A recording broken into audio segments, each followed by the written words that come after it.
সাল্লাম বলেন ওয়ালা খাতারা আলা কলবি বাশার।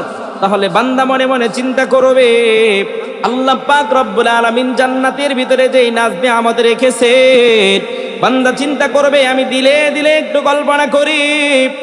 কল্পনা করে দেখি এই জান্নাতের নাজমে আমারটা কেমন হবে।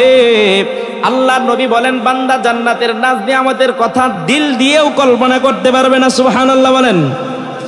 এ মুসলমান, যারা নেককার, যারা নেক আমল নিয়ে কবরে যাবে, আল্লাহ পাক রব্বুল আলামিন তাদেরকে কিয়ামতের মুসিবতের দিনে এই পুরস্কারগুলো দিবেন। আর যারা গুনাহ নিয়ে কবরের ভিতরে যাবে, আল্লাহর নবী বলেন এই গুনাহগারদের শাস্তি কবরের ভিতরে কত কঠিন হবে, কবরটা গুনাহগারদের জন্য কতটা ভয়াবহ হবে। রে মুসলমান, এই মুসলমান, আমরা দুনিয়ায় চলতেছি, আমোদ ফুর্তি করতেছি, বিনোদন করতেছি, দুনিয়ায় টাকার পিছনে দৌড়াইতেছি, ক্ষমতার পিছনে দৌড়াইতেছি, কোনো সময় কিন্তু আমাদের অন্তরের ভিতরে কবরের কথা জাগ্রত হয় না। কথা বলেন ঠিক কিনা? মুসলমান, এই দুনিয়াতে আপনি আর আমি যা কিছুই করি না কেন, সব কিছু একদিন ছেড়ে আপনাকে আমাকে কবরে যেতে হবে। যেদিন আপনি আর আমি কবরের ভিতরে যাব, সেদিন আপনার সাথে আমার সাথে ওই অন্ধকার কবরের ভিতরে আপনার আমার এই দুনিয়ার টাকা করি, পয়সা, গাড়ি বাড়ি, কিচ্ছু আপনার সাথে আমার সাথে ওই কবরের ভিতরে যাবে না। মুসলমান, আজকের এই মাহফিলে এমন অনেক সন্তানাদি আছে যারা নিজের বাবার লাশ নিজে কবরের ভিতরে শোয়াইছে, আবার এমন অনেক সন্তান আছে নিজের মার লাশ কবরে শোয়াইছে। অনেক মানুষ এখানে এমন আছে যারা নিজের দাদার লাশ শোয়াইছে, দাদির লাশ শোয়াইছে। বলেন আছে না নাই? জোরে বলেন আছে না নাই? কত আত্মীয় স্বজনকে নিজে খাটিয়ার ভিতরে লইয়া, নিজে খাটিয়ার ভিতরে উঠায়া, নিজের কাঁধে নিয়ে কবরের ভিতরে গিয়ে দাফন করলাম। জীবনে কতদিন কবরের পাশে দাঁড়াইলাম? কমপক্ষে প্রত্যেক ঈদে কবরের পাশে দাঁড়াইছি। কবরের পাশে দাঁড়ায়া কত কান্নাকাটি করে মোনাজাত করছি আর ডাকছি, বাবা তুমি জীবনে একবার একটা আমার ডাকের জবাব দাও, একটু সাড়া দাও। মুসলমান, কিয়ামত পর্যন্ত ডাকলেও কবর থেকে ডাক দেওয়ার, কবর থেকে জবাব দেওয়ার কোনো সুযোগ নাই। কথা বলেন ঠিক কিনা? আমরা এই কবরের কথা স্মরণ করি না, এই কবরের কথা মুসলমান ভুলে গেলাম। কেন আমরা এই কবরের কথা ভুলে গেলাম জানেন? এই দুনিয়ার মোহ, এই দুনিয়ার ভালোবাসা আমাদের অন্তরের ভিতরে এই পরিমাণ বদ্ধমূল হয়েছে, দুনিয়া আমাদেরকে অন্ধকার কবরের কথা ভুলিয়ে দিয়েছে। আল্লাহর নবী হাদিসে পাকের ভিতরে বলেন বান্দা যদি একটা গুনাহ নিয়েও যদি কবরে যায়, আল্লাহ পাক রব্বুল আলামিন ওই বান্দাকে কবরের ভিতরে সওয়াল করার জন্য ফেরেশতাদেরকে পাঠায়া দিবেন। বান্দা যদি এই ফেরেশতাদের সওয়ালের জবাব মুসলমান না দিতে পারি, আল্লাহর নবী বলেন বান্দাকে যখন প্রশ্ন করা হবে মার রব্বুকা, তোমার রবকে, বান্দা যদি জবাব না দিতে পারে, আবার বান্দাকে প্রশ্ন করা হবে ওমা দীনুকা, তোমার ধর্ম কি। বান্দাকে যখন এই দ্বিতীয় প্রশ্ন করা হবে, বান্দা যদি দ্বিতীয় প্রশ্নের জবাব না দিতে পারে, আল্লাহর নবী বলেন নবীজিকে সামনে এনে তারপরে নবীজিকে দেখায়া ওই বান্দাকে প্রশ্ন করা হবে যে এই মহান পুরুষ, এই মহান ব্যক্তিত্বটাকে, তাকে তোমরা চিনো নাকি?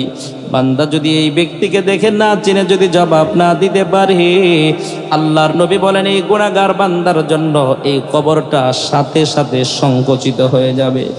এ মুসলমান, একটু দিল দিয়ে কথাগুলো মনোযোগ দিয়ে শোনেন।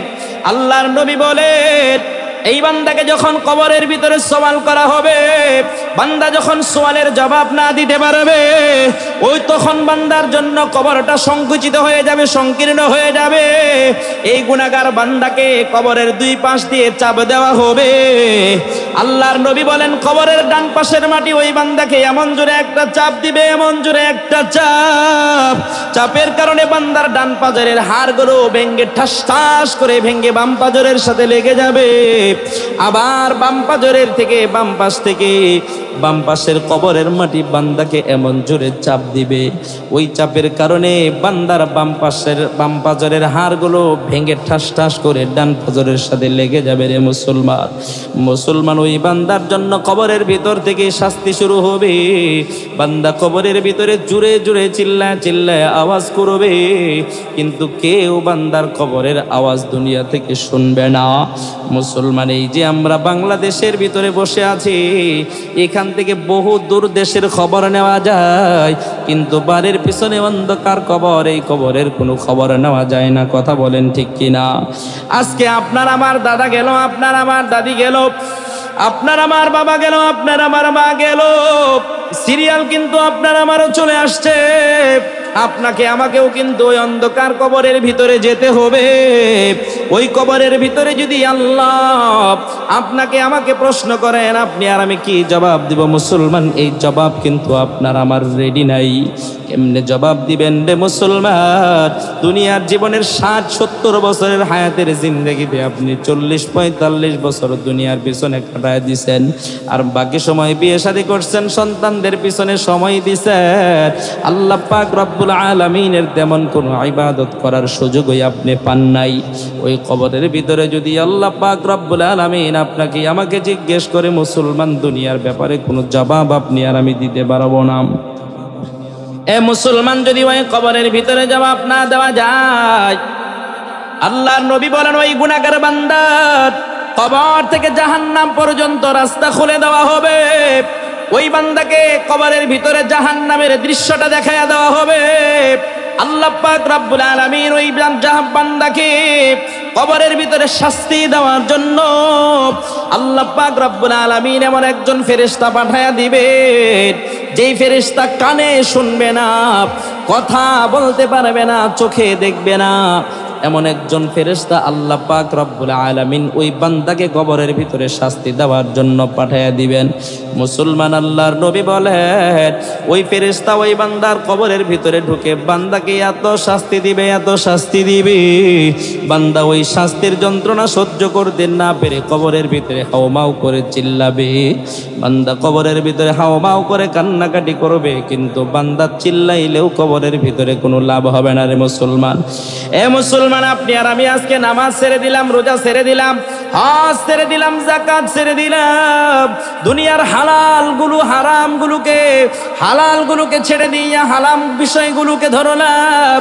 একটু আপনি আর আমি পরকালের কথা, কবরের কথা চিন্তা করলাম না, হাসরের ময়দানের কথা চিন্তা করলাম না।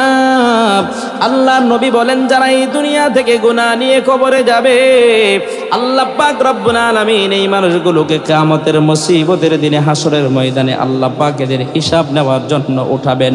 আল্লাহ পাক রব্বুল আলামিন এই গুনাহগার বান্দাদেরকে ডেকে যখন কাছে আনবেন, আল্লাহর কোরআন বলে, ওয়াউদিআল কিতাব ফাতারাল মুজরিমিনা মুশফিকিনা মিম্মা ফীহি ওয়া ইয়াকুলুনা ইয়া ওয়াইলাতানা মা লিহাদাল কিতাব লা ইউগাদিরু সাগীরাতাও ওয়ালা কাবীরাতান ইল্লা আহসাহা। আল্লাহ যখন এই গুনাহগার বান্দাদেরকে কাছে ডাকবেন, এই গুনাহগার বান্দারা কাছে আসার পর আল্লাহ পাক রব্বুল আলামিন এই গুনাহগার বান্দাদের সামনে তাদের দুনিয়ার জীবনের আমলনামাটা আল্লাহ তুলে ধরবেন। আল্লাহ আমলনামাটা দেখায় বলবেন, বান্দা দেখো তুমি দুনিয়ার জীবনে এই অন্যায়গুলো করছিলা কিনা। বান্দা সেদিন আল্লাহর সামনে অস্বীকার করতে পারবে না, অস্বীকার করার কোনো সুযোগ নাই। বান্দা হাসরের ময়দানে আফসোস করে করে বলবে, হাইরে এটা কেমন আমলনামা, এই আমলনামার ভিতরে আমাদের দুনিয়ার জীবনের কোনো কিছুকে বাদ দেওয়া হয় নাই।